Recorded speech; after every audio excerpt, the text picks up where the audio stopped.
आवाज खराब आएगी ना उससे। चीज सीखी थी हेल्थ के साथ कौन सी फॉर्म आती है, थर्ड फॉर्म आती है। ठीक है, अब हम एक नए फिल्म अप्रोच के पास में चल रहे होंगे धीमे धीमे से। जैसे आपके पास में आ जाएगा बेटा may, has to, have to, had to, use to. अब अगर ये आपके एक्टिव में आ जाता है फिर आप क्या करेंगे, क्योंकि हमें एक्टिव में क्या चाहिए होता है, वर्ब की थर्ड फॉर्म। और टू हमेशा क्या लेता है, हमेशा याद रखो बेटा टू के बाद हमेशा वर्ब की कौन सी फॉर्म आती है, फर्स्ट फॉर्म आती है। टू के बाद कौन सी फॉर्म, फर्स्ट फॉर्म। क्लियर है। अब इनका मतलब होता है बेटा यहाँ जब कभी मेरे पास में मजबूरी होती है तब हम यूज करते हैं। ठीक है, ये कोई पुरानी मजबूरी रही हो मेरे पास में तब हम हैड टू का यूज कर रहे होंगे। और ऐसे काम जो हम पहले करते थे, पहले किया करते थे, वहां पे कुछ यूज टू का यूज करेंगे, यूज टू। ठीक है, क्लियर हो गई तीनों चीजें। अब आप थोड़ा सा बताएं, तो एग्जांपल जैसे मैंने अभी लिखा हैज के बाद में टू, अब यहाँ पे कौन सी फॉर्म आनी चाहिए, टू के बाद में फर्स्ट फॉर्म। ठीक है, लेकिन जब हम पैसिव बना रहे होंगे तब कौन थर्ड फॉर्म। माना कि हम अब यहाँ पे पैसिव ही बना रहे हैं, क्या बना रहे हैं, हम मान लेते हैं कंडीशन के लिए कि हम यहाँ क्या बना रहे हैं, पैसिव ही बना रहे हैं। अब बताएंगे जरा, मैं जिससे पूछूंगा भाई बताएगा इस टू के बाद ऐसी कौन सी फॉर्म है जो फर्स्ट फॉर्म में ही होती है और हम उसको वहां पे लगा सकते हैं। जब थोड़ा सा दिमाग लगाओ फिर बताओ किस किस को वो अप्रोच याद आ गया। हैंड अप करना जरा, रेज योर हैंड्स। थोड़ा सा दिमाग लगाओ, और कुछ नहीं मैंने बताया हुआ है ना। क्या लगाते हैं हम, बी लगा देंगे, क्योंकि बी क्या होती है, भी तो फर्स्ट फॉर्म ही होती है भाई, इज ना। सेकंड क्या होती है इसकी, वॉज एंड वर। थर्ड क्या होती है ना, अपने दिमाग बी फॉर्म का यूज करेंगे, बी फॉर्म फर्स्ट फॉर्म होती है और उसके बाद में हम डायरेक्ट थर्ड फॉर्म यूज करते हैं। कई बार पूछा जाता है यू विल बी बीटन, मैंने एक सेंटेंस लिख दिया यू विल बी बीटन। ये बताओ क्या है, एक्टिव है पैसिव, बीटन बताइए जरा। पैसिव वाले नहीं, पैसिव वाले हैंडल करने जरा, किसने पैसिव वाले सारे पैसिव में, क्यों ये पैसिव कैसे होते हैं।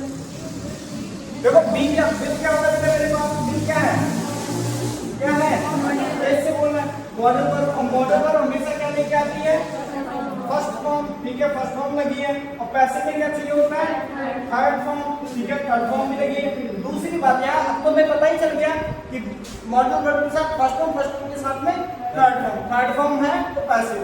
क्लियर। दूसरी बात हमें ये बात पता चली, अभी आप बता सकते हैं आपको किसने पीटा है, क्या है वही तो सब्जेक्ट है। और पैसिव में हम क्या करते हैं भाई, सब्जेक्ट को जब ना बताना हो, जब सब्जेक्ट को छिपा लेना हो, या जब हमें सब्जेक्ट को उतना महत्व नहीं देना है, तब हम उस बात को किस में बना देते हैं, पैसिव में बना देते हैं। अब यहाँ हमने बाई हिम नहीं लगाया, लेकिन मैं पता तो था यू विल बी बीटन, तुम पीटे गए हो। अब किसके द्वारा पीटे गए मैं नहीं बता सकता। जैसे मैं कहूँ कुर्सी तोड़ी गई, आपको पता है, नहीं पता है, तो ये क्या होगा, पैसिव एक्टिव, पैसिव होगा, सीधी सी बात। आगे बढ़ने चलो। अब कमिटी हैज टू, कमिटी को करने हैं क्या, सेलेक्ट, कमिटी को सेलेक्ट करने करेंगे। तो मेरे पास ये क्या हो जाएंगे, ऑब्जेक्ट हो जाएंगे। हम क्या लिख लेंगे यहाँ पे, डिजर्विंग कैंडिडेट्स, डिजर्विंग कैंडिडेट्स।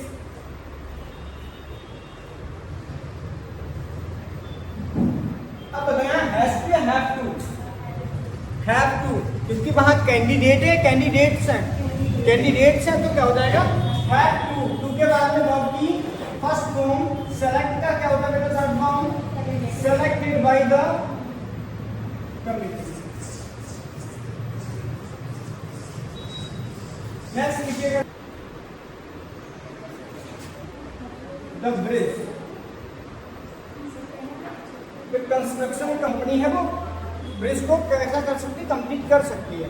आगे भी एक सिचुएशन आएगी, ऐसी भी आएगी जहाँ पे आपको टाइम दिया जाएगा। कंस्ट्रक्शन कंपनी में कंप्लीट, कंस्ट्रक्शन कंपनी को कंप्लीट, कंस्ट्रक्शन की जो कंपनी है वो कंप्लीट कर सकती है क्या, ब्रिज। तो क्या लिखा जाएगा सबसे पहले, द ब्रिज।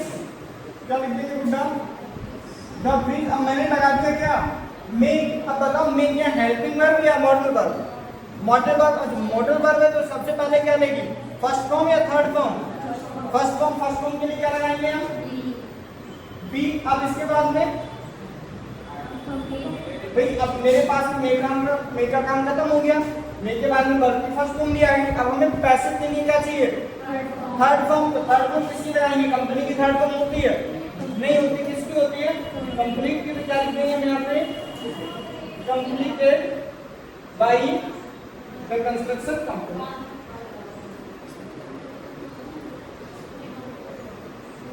क्लियर है बेटा, किसी को कोई दिक्कत,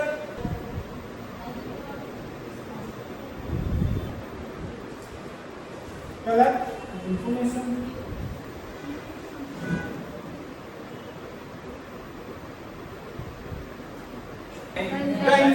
कहां से करें, द इंफॉर्मेशन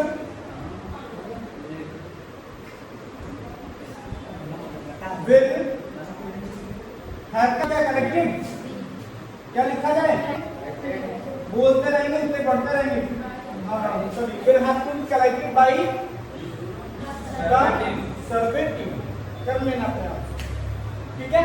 नेक्स्ट लिखिएगा जरा, you should complete your work, you should complete your work,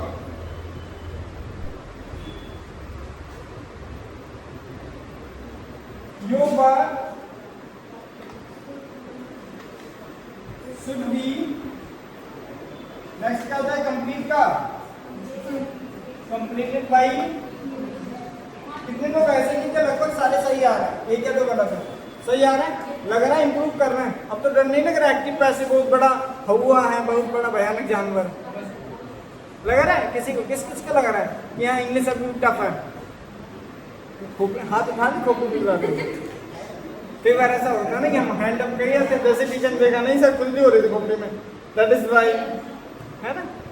खुजली क्या कहते हैं, इच बोलते हैं, क्या बोलते हैं, इच गार्ड सुना है ना, इच मीन्स खुजली, गार्ड मीन्स रक्षा करने वाला, है ना, खुजली से रक्षा करने वाला इच गार्ड। बताओ इच गार्ड नाम याद है नहीं याद है, हमें खुजली की स्पेलिंग पूछी जाती, पता थी, नहीं पता थी, बता दो कुछ लोगों को पता भाई, इंग्लिश बोलना बहुत सरल है, ऐसा हो जाएगा। जैसे हमको मैं अगर बोलूँ hold your hands, hold your hands, ऐसे कर लिया हमने, hold your hand, hold your hands, हमने हाथ को कैसे कर लिया, होल्ड कर लिया, है ना। कवर योर ईयर, कवर कर लिया। अब ये वर्ड हमें पहले से ही आते हैं, हम बोलते हैं क्या, नहीं बोलते हैं, क्यों, डर लगता है, झिझक होती है। और सबसे बड़ी बात यह कि अगर आपने कल से बेटा इंग्लिश बोलना भी शुरू कर दिया तो पड़ोस वाले कहते हैं आप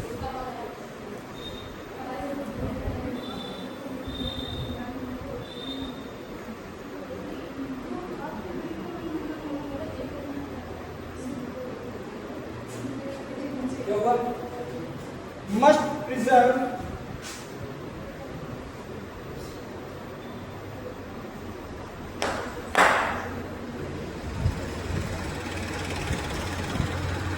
these ancient manuscripts.